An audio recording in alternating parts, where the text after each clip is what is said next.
Hi friends, இன்றைக்கி நம்ம ஒரு சூப்பரான பிரேக்ஃபாஸ்ட் ரெசிபி தான் பார்க்க போகிறோம். இதை நீங்கள் பிரேக்ஃபாஸ்ட்டாகவும் சாப்பிட்லாம், இல்லைனா ஒரு ஸ்நாக்ஸாக கூட சாப்பிட்லாம். ரொம்ப ஹெல்த்தியாகவும் இருக்கும், ரொம்ப டேஸ்டியாகவும் இருக்கும். இந்த ரெசிபி செய்கிறதுக்கு நமக்கு ஒரு 10லேருந்து 15 நிமிஷம் போதும். அதுக்குள்ளேயே நம்ம செஞ்சு முடிச்சிடலாம்.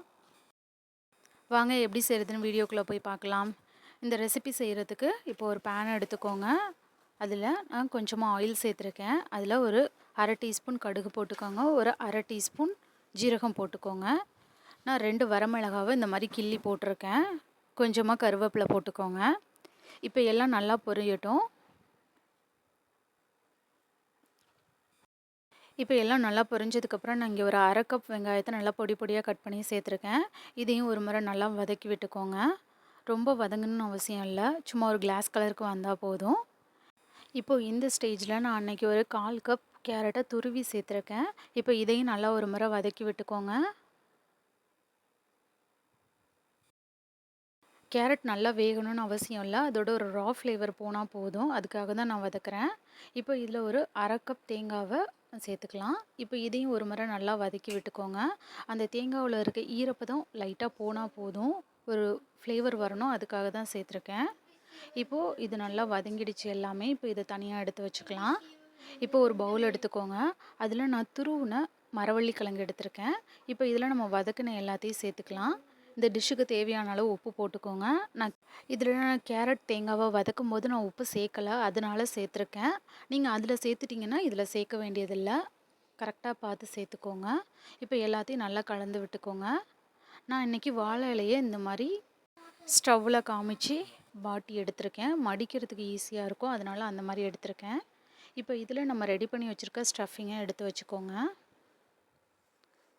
இன்றைக்கி நான் தேவையான அளவு சேர்த்துட்டு இந்த மாதிரி நல்லா ஃபோல்ட் பண்ணி ரெடி பண்ணிக்கிறேன். அதுக்கு தான் வாழை இலையை நம்ம முன்னாடியே நல்லா நெருப்பில் காமிச்சு வாட்டி எடுத்துக்கிட்டேன். இந்த மாதிரி நல்லா ஃபோல்டு பண்ண முடியும். ஸோ இப்போ நம்ம ரெடி பண்ணதெல்லாம் நான் இந்த மாதிரி இட்லி பானையிலையோ இல்லைனா ஒரு பேனில் வச்சோ நீங்கள் வேக வச்சு எடுத்துக்கோங்க. இப்போ நான் ஒரு 10 நிமிஷம் அதை லிட் வச்சு க்ளோஸ் பண்ணி வேக வச்சிட்றேன். இப்போது இந்த டிஷ்ஷுக்கு தேவையான சட்னி நம்ம ரெடி பண்ணிக்கலாம். இதுக்கு நான் இன்றைக்கி ஒரு மீடியம் சைஸ் வெங்காயத்தை இந்த மாதிரி கட் பண்ணி எடுத்திருக்கேன்.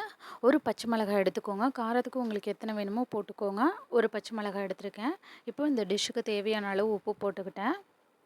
இப்போ இதை இந்த மாதிரி இஞ்சி பூண்டு நசுக்கிற கல்லில் வச்சு நல்லா நசுக்கி எடுத்துக்கோங்க. இந்த சட்னியை நம்ம மிக்சியில் அரைக்கிறத விட இந்த மாதிரி நசுக்கிட்டு நீங்கள் சேர்த்துக்கிட்டிங்கனாக்கா ரொம்ப டேஸ்ட்டு நல்லாயிருக்கும்.